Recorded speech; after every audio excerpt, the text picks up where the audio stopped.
ಎಲ್ಲರಿಗೂ ನಮಸ್ಕಾರ. ನನ್ನ ಲೋಕ ಚಾನಲ್ಗೆ ಸ್ವಾಗತ ಸುಸ್ವಾಗತ. ಎಲ್ಲರೂ ಹೇಗಿದ್ದೀರಾ? ಎಲ್ಲ ಆರಾಮಾಗಿದ್ದೀರಾ ಅಂತ ಅನ್ಕೊತಾ ಇದ್ದೀನಿ. ಹಾಗಾದರೆ ಬನ್ನಿ ವಿಡಿಯೋನ ಶುರು ಮಾಡೋಣ. ಮನೆಯಲ್ಲಿ ಬಾಳೆಹಣ್ಣು ತುಂಬ ಹಣ್ಣಾಗಿದ್ದರೆ ತಿನ್ನೋದಕ್ಕಾಗೋದಿಲ್ಲ ಅಂತ ಬಿಸಾಕ್ತಾ ಇದ್ದೀರಾ? ಹಾಗಾದರೆ ಈ ರೆಸಿಪಿನ ಒಂದ್ಸತಿ ಟ್ರೈ ಮಾಡಿ ನೋಡಿ. ಮನೆಯಲ್ಲೇ ಬಾಳೆಹಣ್ಣನ್ನು ಯೂಸ್ ಮಾಡಿಕೊಂಡು ಯಾವ ರೀತಿ ಕೇಕ್ ಮಾಡೋದು ಅಂತ ನೋಡೋಣ ಬನ್ನಿ. ನಾನಿಲ್ಲಿ ಏಲಕ್ಕಿ ಬಾಳೆಹಣ್ಣು ತುಂಬ ಹಣ್ಣಾಗಿತ್ತು ಅಂದ್ಬಿಟ್ಟು 3 ಬಾಳೆಹಣ್ಣನ್ನು ತೊಗೊಂಡಿದ್ದೀನಿ.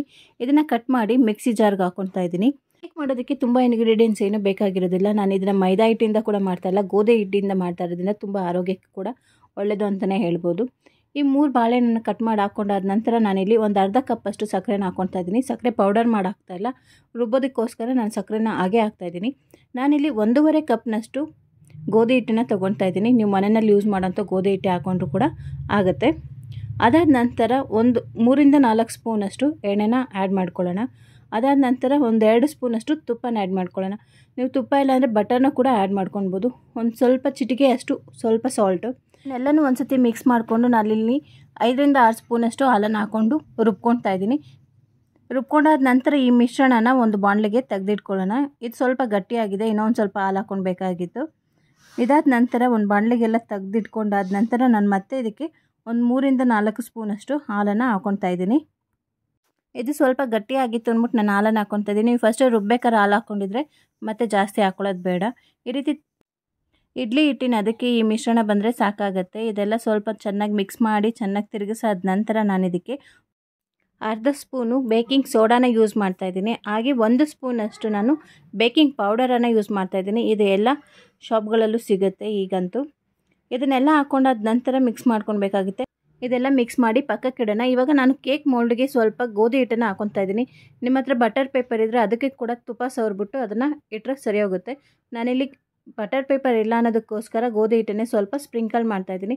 ಇದಾದ ನಂತರ ಆಗಲೇ ಮಿಕ್ಸ್ ಮಾಡಿರೋ ಅಂತಹ ಕೇಕ್ ಮಿಶ್ರಣನ ಇದಕ್ಕೆ ಹಾಕ್ಕೊಳ್ಳೋಣ.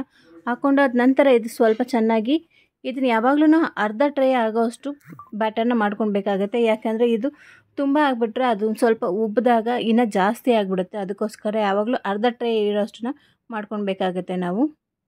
ಇದನ್ನೆಲ್ಲ 1-2 ಸಲ ನೀಟಾಗಿ ಟ್ಯಾಪ್ ಮಾಡ್ಕೊಳ್ಳೋಣ.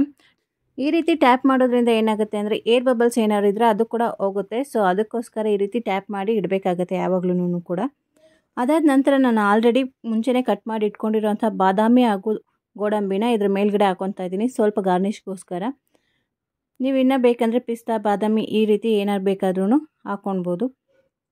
ಇನ್ನೂ ಯಾರು ನನ್ನ ಚಾನಲ್ನ ಸಬ್ಸ್ಕ್ರೈಬ್ ಮಾಡ್ದಲ್ಲ ಹಾಗೆ ನೋಡ್ತಾ ಇದ್ದೀರಾ, ದಯವಿಟ್ಟು ಸಬ್ಸ್ಕ್ರೈಬ್ ಮಾಡಿಕೊಂಡು ವಿಡಿಯೋನ ವಾಚ್ ಮಾಡಿ. ಪಕ್ಕದಲ್ಲೇ ಇರೋ ಬೆಲ್ ಐಕನ್ನ ಕೂಡ ಪ್ರೆಸ್ ಮಾಡಿ.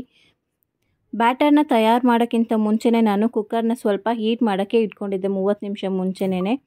ಈ ರೀತಿ ಕುಕ್ಕರ್ ಇಲ್ಲ ಅಂದರೆ ದೊಡ್ಡ ಕುಕ್ಕರ್ ಇಲ್ಲ ಅಂತ ಅಂದರೆ ಬಾಣಲೆಲೂ ಕೂಡ ಇಟ್ಕೊಂಡು ಮಾಡ್ಬೋದು. ಈ ರೀತಿ ಮೋಲ್ಡ್ನ ಇಡಬೇಕಾದ್ರೆ ಹುಷಾರಾಗಿ ಇಡಬೇಕಾಗುತ್ತೆ. ಯಾಕಂದರೆ ಕುಕ್ಕರ್ ಆಲ್ರೆಡಿ ಬಿಸಿಯಾಗಿರುತ್ತೆ, ಅದಕ್ಕೋಸ್ಕರ ತುಂಬ ಹುಷಾರಾಗಿ ನೋಡಿಕೊಂಡು ಇಡಿ.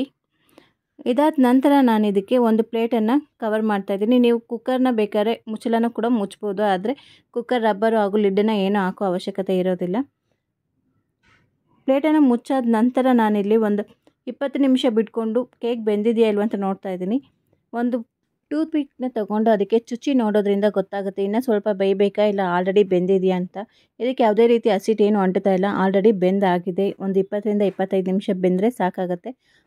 ಆದಷ್ಟು ಮೋಲ್ಡಿಂದ ಕೇಕನ್ನು ತೆಗಿಬೇಕಂದ್ರೆ ಒಂದು 10 ರಿಂದ 15 ನಿಮಿಷ ಆರಾದ ನಂತರನೇ ತೆಗೀರಿ, ಇಲ್ಲಾಂದರೆ ಅದು ಬಿಸಿಗೆ ಸ್ವಲ್ಪ ಎಲ್ಲ ಸರಿಯಾಗಿ ಬರೋದಿಲ್ಲ. ಅದಕ್ಕೋಸ್ಕರ ನಾನಿಲ್ಲಿ ಒಂದು 1/2 ಅವರ್ ಆರಾಗಿ ಬಿಟ್ಟಿದ್ದೆ. ಇವಾಗ ಕಟ್ ಮಾಡ್ತಾಯಿದ್ದೀನಿ. ನಿಜವಾಗ್ಲೂ ತುಂಬಾ ಚೆನ್ನಾಗಿ ಬಂದಿದೆ ಕೇಕ್ ಮಾತ್ರ. ನೀವು ಒಂದು ಸತಿ ಮನೆಯಲ್ಲಿ ಟ್ರೈ ಮಾಡಿ ನೋಡಿ. ನಿಮ್ಮ ಫ್ಯಾಮಿಲಿ ಜೊತೆಗೆ ಫ್ರೆಂಡ್ಸ್ ಜೊತೆಗೆ ಶೇರ್ ಮಾಡ್ಕೊಳ್ಳಿ ಈ ವಿಡಿಯೋನ. ಇಷ್ಟು ಈಸಿಯಾಗಿ ಮನೆಯಲ್ಲೇ ಮಾಡೋದ್ರಿಂದ ಯಾವುದೇ ಚಿಂತೆ ಇಲ್ಲದಲೇ ಆರಾಮಾಗಿ ಎಷ್ಟು ಬೇಕಾದ್ರೂ ತಿನ್ಬೋದು. ಕೇಕನ್ನು ಮಕ್ಳಿಗೂ ಕೂಡ ಕೊಡ್ಬೋದು. ಇಷ್ಟು ಚೆನ್ನಾಗಿ ಕೇಕನ್ನು ಮಾಡೋದು ಕಲ್ತ್ಕೊಂಡ್ರೆ ನೀವು ಪದೇ ಪದೇ ಮಾಡ್ತಾನೆ ಇರ್ತೀರಾ, ತಿಂತಾನೆ ಇರ್ತೀರಾ ಅಂತಲೇ ಹೇಳ್ಬೋದು. ಈ ವಿಡಿಯೋ ಇಷ್ಟ ಆದರೆ ನಿಮ್ಮ ಫ್ರೆಂಡ್ಸು ಫ್ಯಾಮಿಲಿ ಜೊತೆಗೆ ಶೇರ್ ಮಾಡಿ. ಹಾಗೆ ಸಬ್ಸ್ಕ್ರೈಬ್ ಮಾಡಿ, ಪಕ್ಕದಲ್ಲೇ ಇರೋ ಬೆಲ್ ಐಕನ್ನ ಕೂಡ ಪ್ರೆಸ್ ಮಾಡಿ. ಇನ್ನು ಮುಂದೆ ಇದೇ ರೀತಿ ಒಳ್ಳೆ ವಿಡಿಯೋಗಳನ್ನ ಹಾಕ್ತಾ ಇರ್ತೀನಿ. ಎಲ್ಲದನ್ನು ವಾಚ್ ಮಾಡಿ. Thank you for watching.